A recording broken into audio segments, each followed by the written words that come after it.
শীতকালে গরম গরম ভাপা পিঠার স্বাদটাই কিন্তু অন্যরকম হয়, সেটা হোক চালের গুঁড়ো, সেটা হোক সুজি কিংবা অন্য কোনো জিনিস।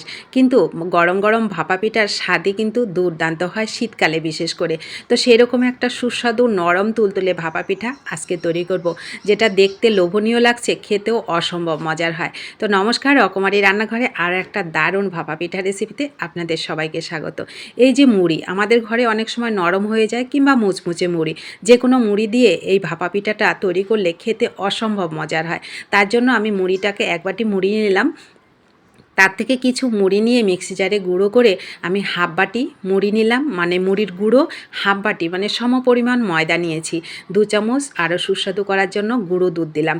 মুড়ির সাথে গুঁড়ো দুধ আর 2 চামচ নারকেল কোড়া দিলাম, পরিমাণ মতো লবণ দিলাম, আর 2 চামচ আমি এখানে চিনি ব্যবহার করেছি। অবশ্যই একটু চিনি ব্যবহার করবেন, তাহলে ডোটা একটু হালকা মিষ্টি মিষ্টি হবে, খেতে ভালো লাগবে।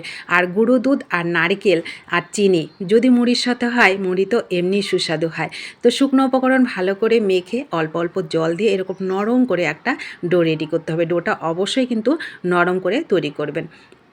তো ব্যাস, এইদিকে আমি একটা পুর রেডি করব। নারকেল কোড়া, খেজুরের গুড় আর 1 চামচ মতন গুঁড়ো দুধ দিয়ে এই পুরটাকে তৈরি করব। খেজুরের গুড় দেওয়ার জন্য এর মধ্যে আমি আর এলাচ ব্যবহার করিনি, আপনারা চাইলে এলাচ ব্যবহার করতে পারেন। তো নারকেল কোড়া আর খেজুরের গুড়টা দিয়ে গুড়টাকে গলিয়ে নিয়ে তারপরে 1 চামচ গুঁড়ো দুধ এখানে দিয়ে দিলাম। গুঁড়ো দুধটা দিলে খেজুরের গুড়ের সাথে গুঁড়ো দুধের আর নারকেলের এই পুরটা কিন্তু খেতে দারুণ লাগে। তো আমার পুরটা রেডি হয়ে গেল। এদিকে যে ডোটা ছিল, ডোটার মধ্যে যে চিনি ছিল, চিনির দানাটাও গলে গেছে, ডোটাও অনেক কিন্তু সফট হয়ে গেছে। এইবার আরও একটুখানি ভালো করে মেখে দেখুন ডোটা কতটা নরম হয়েছে। অবশ্যই কিন্তু ডোটাকে এইভাবে নরম করে তৈরি করবেন। তো আমি এই থালার মধ্যে এটাকে রেডি করে নেব। ডোটাকে সরিয়ে হাতের মধ্যে একটু ঘি নিয়ে থালার মধ্যে সুন্দর করে একটু ঘি মাখিয়ে নিলাম। ঘিটা মাখানো থাকলে ঘিয়ের একটা হালকা ফ্লেভার হবে, খেতে দারুণ লাগবে। এইবার ডোটা যেহেতু নরম, আমি হাতে কিন্তু ডোটাকে একদম সুন্দর করে থালার মধ্যে ছড়িয়ে দিলাম। এবার যে পুরটা রেডি করেছিলাম সেটাকে চামচের মধ্যে করে দিয়ে, কারণ এটার মধ্যে এখনও হালকা একটু গরম আছে, প্রথমে চামচে দিলাম, তারপরে হাতেই কাজটাকে সম্পূর্ণ করলাম। হাত ছাড়া কিন্তু কোনো কাজই কিন্তু ঠিকঠাক সম্পূর্ণ হয় না।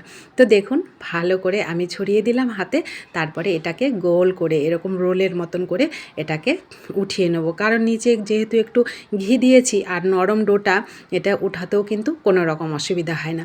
খুব ইজি তৈরি হয় বন্ধুরা। এই খাবারটা খেতে অত্যন্ত সুস্বাদু হয়, আর দীর্ঘক্ষণ রেখে দিলেও এই ভাপা পিঠাগুলো একই রকম নরম থাকে, আর স্বাদেরও কোনো রকম কিন্তু খামতি হয় না।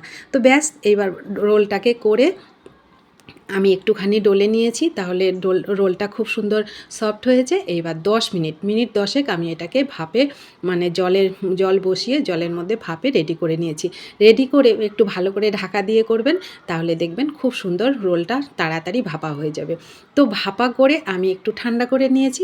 এবার ছোট ছোট করে পিস করে কেটে নিলাম। ব্যাস রেডি দারুণ স্বাদের ভাপা পিঠা। যদি বন্ধুরা না খেয়ে থাকেন, বলবো একবার এইভাবে মুড়ি দিয়ে এরকম নরম তুলতুলে ভাপা পিঠা তৈরি করে খেয়ে দেখবেন, দারুণ লাগবে কিন্তু খেতে, কেউ বুঝতেও পারবে না, আর খেতে অসম্ভব মজার লাগে। চালের গুঁড়া সুজি দিয়ে তো আমরা তৈরি করে খাই, তো একবার বলবো এভাবে তৈরি করে খাবেন। তো কেমন লাগলো অবশ্যই কমেন্ট করবেন, ভালো লাগলে অনেক অনেক শেয়ার করবেন। আর নতুন বন্ধু হলে চ্যানেলটা প্লিজ সাবস্ক্রাইব করে আমার পাশে থাকবেন। যারা পাশে আছেন তাদেরকে আমার অসংখ্য অসংখ্য ধন্যবাদ ও ভালোবাসা। তো দেখুন কত সুন্দর নরম তুলতুলে ভাপা পিঠাগুলো কত সহজে তৈরি হয়ে গেছে। তো অবশ্যই অনেক শেয়ার করবেন, নতুন বন্ধু হলে পাশে থাকবেন, আর কমেন্ট করতে কিন্তু ভুলবেন না। ভিডিওটিতে প্লিজ একটা লাইক করবেন, আপনাদের একটা লাইক পরবর্তী রেসিপি তৈরি করতে অনেকটা উৎসাহিত করে। তো দেখা হবে নতুন কোনো রেসিপিতে, ততক্ষণ অবশ্যই সকলে ভালো থাকবেন এবং সুস্থ থাকবেন। ধন্যবাদ।